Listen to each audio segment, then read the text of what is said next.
ನೀನು ಪ್ರಾಸ್ಟಿಟ್ಯೂಟ್ ಅಂತ ಕರೆದಿದ್ದಾರೆ. ರಾಹುಲ್ ಗಾಂಧಿ ಅವ್ರನ್ನ ಡ್ರಗ್ ಅಡಿಕ್ಟ್ ಅನ್ನೋದಕ್ಕೆ ಇವತ್ತು ಅದು ಫಸ್ಟು ನಮ್ಮ ಬಾಬಾ ಸಾಹೇಬ್ ಅಂಬೇಡ್ಕರ್ ಅವ್ರನ್ನ ನಿಲ್ಲಿಸಿರೋದಕ್ಕೆ ಚರ್ಚೆ. ರಾಹುಲ್ ಗಾಂಧಿ ಅವ್ರನ್ನ ಡ್ರಗ್ ಅಡಿಕ್ಟ್ ಕರೆದಕ್ಕೆ ಅವರ ನಾಯಕರನ್ನ, ನಮ್ಮ ಪಕ್ಷದ ನಾಯಕರನ್ನ ಹೆಸರನ್ನು ಬಂದಾಗ ಬಳಕೆ ಮಾಡಿಕೊಳ್ಳಿಕ್ಕೆ ಅದು ಹೋರಾಟ. ಅದಾದ ಮೇಲೆ ಇವರು ಹೆಣ್ಣು ಮಗಳ ಮೇಲೆ ಈ ರೀತಿ ಇನ್ನೊಬ್ಬ ಪ್ರಾಸ್ಟಿಟ್ಯೂಟ್ ಅಂತ ಸುಮಾರು 12 ಬಾರಿ ಕರೆದಿದ್ದು ದಾಖಲೆ ಎಲ್ಲ ಇದೆ. ನೀವೆಲ್ಲ ಸೇರಿ ಹಾಕಂಗಿದ್ರೆ ನೀವು ಹಾಕಿ, ಎಲ್ಲ ನಿಮ್ಗೆ ದಾಖಲೆ ಇಲ್ಲ ಅಂದರೆ ದಾಖಲೆ ನಾನೇ ಕೊಡ್ತೀನಿ. We have collected. Rahul Gandhi ಅವ್ರನ್ನ ಡ್ರಗ್ ಅಡಿಕ್ಟ್ ಅಂತ ಕರೆದಿ ತೋರಿಸ್ತಾ ಇದ್ದೀರಿ. ಅದನ್ನ ಫಸ್ಟು ನೀವು ಯಾಕಾಯ್ತು ಇದು ಬಾಬಾ ಸಾಹೇಬ್ ಅಂಬೇಡ್ಕರ್ ಅವ್ರಿಗೆ ಅಮಿತ್ ಶಾ ಅವ್ರು ಮಾತಾಡಿದಂಥ ಮಾತು, ಅದನ್ನು ರಕ್ಷಣೆಗೆ ಆ ವಿಚಾರದಲ್ಲಿ ಹೋರಾಟವನ್ನು ಮಾಡ್ತಾ ಇದ್ರು. ಅದಕ್ಕೆ ಈ ಹೆಣ್ಮಗಳನ್ನ ಈ ರೀತಿ ಕರೆದಿದ್ದಾರೆ. ಇದು ಚಿಕ್ಕಮಗಳೂರು ಸಂಸ್ಕೃತಿನ, ಭಾರತದ ಸಂಸ್ಕೃತಿನ, ಬಿಜೆಪಿ ಸಂಸ್ಕೃತಿಯ. ಆಮೇಲೆ ನಾನು ಅಷ್ಟೊತ್ತಿಗೆ ನಾನು ಬೇರೆ ಕಡೆ ಇದ್ದೆ, ಅಸೆಂಬ್ಲಿಯಲ್ಲಿದ್ದೆ. ನನಗೆ ನಿನ್ನೆ ಅಲ್ಲೇ ಕೌನ್ಸಿಲಲ್ಲೇ ನನಗೆ 12 ಕ್ವಶನ್ಸ್ ಇತ್ತು. ಅದು ಮುಗಿಸ್ಕೊಂಡು ನಾನು ಬೇರೆ ಕಡೆ ಹೋಗಿದ್ದೆ, ನಾನು ಅಸೆಂಬ್ಲಿಗೆ ಹೋಗಿದ್ದೆ. ಆಗ ಈ ಘಟನೆ ನಡೆದಿದೆ.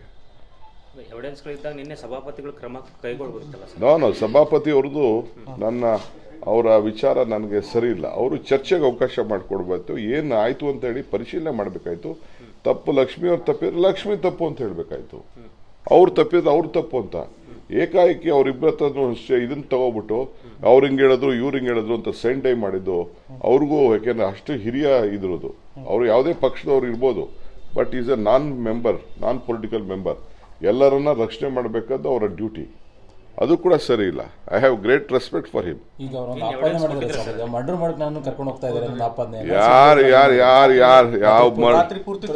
ಸೋಮ್ನ ಅದೆಲ್ಲ ನನಗೆ ಗೊತ್ತಿಲ್ಲ. ಪೊಲೀಸ್ ಅವ್ರು ಏನ್ ಮಾಡಿದ್ರು ಅಲ್ಲ ರೀ. ಹೋಗಿ ಪೊಲೀಸ್ ಸ್ಟೇಷನ್ ಅಲ್ಲಿ ಹೋಗಿ, ನಾನು ಅದ್ಯಾವುದೋ ಕ್ಲಿಪ್ಪಿಂಗ್ಸ್ ಯಾವುದೋ ಟಿವಿಲಿ ನೀವು ಯಾರೋ ತೋರಿಸ್ತಾ ಇದ್ರಿ, ಹೋಗಿ ಏನೋ ಹಿರಿಯರನ್ನ ಭೇಟಿ ಮಾಡಕ್ಕೆ ಒಂದು ಅವಕಾಶ ಅಂದ್ರೆ ಅಲ್ಲೋಗಿ ಇದರಲ್ಲಿ ಖಾನಾಪುರ್ ಪೊಲೀಸ್ ಸ್ಟೇಷನ್ ಅಲ್ಲಿ ಇವ್ರು ಬಿಜೆಪಿ ಮೀಟಿಂಗ್ ಮಾಡದ ಒಬ್ಬ ಆರೋಪಿನ ಉಗ್ರ ಕಾರಣ ಹಂಗಾರೆ ಮೀಟಿಂಗ್ ಮಾಡಕ್ ಬಿಟ್ಟಿದ್ದು ಏನು ಉಗ್ರ ಅಂತ ಕಂಡಿಡ್ದ? ಪೊಲೀಸ್ ಅವರು ಬೇರೆ ಯಾರಿಗೂ ಅಷ್ಟು ಸೌಜ್ಯದಿಂದ ನಡ್ಕೊಳ್ಳಿಲ್ಲ, ಅಷ್ಟು ನಡ್ಕೊಂಡಿದ್ದಾರೆ ಪೊಲೀಸ್ ಅವ್ರು ನಡತೆನೂ ಸರಿ ಇಲ್ಲ. ಈ ಕಾರಣ ಹೆಂಗ್ ಅವ್ರು ಅಲ್ಲಿ ಬಿಟ್ರು ಪೊಲೀಸ್ ಅವರು? ನಾವು we are not interfering with anything. ನಾವು ಯಾವುದಕ್ಕೂ ಇಂಟರ್ಫಿಯರ್ ಆಗ್ತಾ ಇಲ್ಲ. ನೋಡ್ರಿ, ಫ್ಯಾಮಿಲಿ ಮೆಂಬರು ಯಾರು ಹೋಗಿ ಭೇಟಿ ಮಾಡಿ, ವಿರೋಧ ಯಾರು ಒಬ್ರು ಇಬ್ಬರು ಭೇಟಿ ಮಾಡಿದ್ರೆ ಒಳಗಡೆ ಮೀಟಿಂಗ್ ಮಾಡ್ತಾ ಇದ್ದಾರೆ. ನೀವು ಕಣ್ಣಲ್ಲಿ ನೋಡಿಲ್ವಾ ನೀವು? ಮೀಟಿಂಗ್ ಮಾಡ್ತಾ ಇದ್ದಾರೆ. ಏನ್ ಅವ್ರನ್ನ ಬಂಧಿಸ್ತಾ ಇದ್ದಾರೆ, ಏನ್ ಕೊಲೆ ಮಾಡ್ತಾ ಇದ್ದಾರೆ ಅವ್ರನ್ನ. ಸದ್ಯ ಪುಣ್ಯ ಆ ಲಕ್ಷ್ಮೀ ಹೆಬ್ಬಾಳಕರ್ ಕ್ಷೇತ್ರದಲ್ಲಿ ಇರೋದು. ಕಾರ್ಯಕರ್ತರಿಗೆ ಗೊತ್ತಾಗಿ ಕೊಲೆಗೆ ಸ್ವಾಭಾವಿಕ. ಎಲ್ಲರಿಗೂ ಕೂಡ ಆ ತಾಯಿಗೆ, ಹೆಣ್ಮಗಳಿಗೆ, ಅವರ ಪ್ರತಿನಿಧಿಗೆ ಅವಮಾನ ಆದಾಗ, ಈ ತರ ಮಾಡಿದಾಗ ಎಲ್ಲರೂ ಕೂಡ ಈಗ ಇವ್ರ್ಯಾಕೆ ಪ್ರತಿಭಟನೆ ಮಾಡಕ್ ಬರ್ತಾ ಇದ್ದಾರೆ? ಬಿಜೆಪಿಯವರೆಲ್ಲ ಅವ್ರ ಲೀಡರ್ಗೆ ಏನೋ ಆಯ್ತು, ಈ ಕೊಳಕ್ ಬಾಯಿಗೆ ಏನೋ ಒಂದು ಆಯ್ತು ಅಂತ ಅವ್ರು ಮಾತಾಡ್ತಾ ಇದ್ದಾರೆ.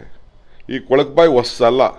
ಸಿದ್ದರಾಮಯ್ಯನವರು, ಸಿದ್ದರಾಮುಲ್ಲಾ ಖಾನ್, ಬೇರೆಯವ್ರಿಗೆಲ್ಲ ಬೇರೆ ಬೇರೆ ಪದಗಳೆಲ್ಲ ಬೆಳೆಸಿದ್ದಂಥದ್ದೆಲ್ಲ ಕೂಡ ಇದೆ.